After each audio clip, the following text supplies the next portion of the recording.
একজন মহিলার শিক্ষণীয় একটি গল্প, যার মাধ্যমে আপনার জীবন পরিবর্তন হয়ে যাবে এবং আপনার সন্তানদেরকে আপনি জাহান্নাম থেকে হেফাজত করতে পারবেন।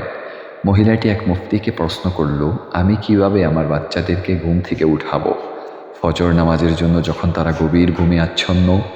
মুফতি বলতেছিলেন ওনাকে, আচ্ছা মনে করেন আপনার বাসায় আগুন লেগেছে আর আপনার বাচ্চারা গভীর ঘুমে আছে, আপনি কি করবেন তখন? মহিলা বলতেছিলেন, আমি অবশ্যই তাদেরকে ঘুম থেকে জাগ্রত করব যেভাবেই হোক, এটা তো জীবন মরণের ব্যাপার। মুফতি সাহেব তখন জবাব দিলেন, আপনি যদি দুনিয়ার সামান্য আগুন থেকে বাঁচানোর জন্য আপনার সন্তানকে গভীর ঘুম থেকে যেভাবে ইচ্ছা ওইভাবেই বাঁচাইতে চান, তাহলে জাহান্নামের আগুন থেকে বাঁচানোর জন্য এভাবেই তোলেন।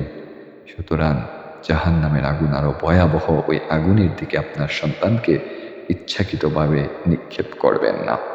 ঘটনাটি শেয়ার করতে কখনো ভুলবেন না। হয়তো আপনার শেয়ারের মধ্যে কোনো বাবা মা সচেতন হয়ে যাবে, সন্তানদেরকে জামাতের সাথে নামাজের জন্য ফজরের ওয়াক্তে তুলে দিবে এবং তাদেরকে নামাজের অভ্যাস করাইবে।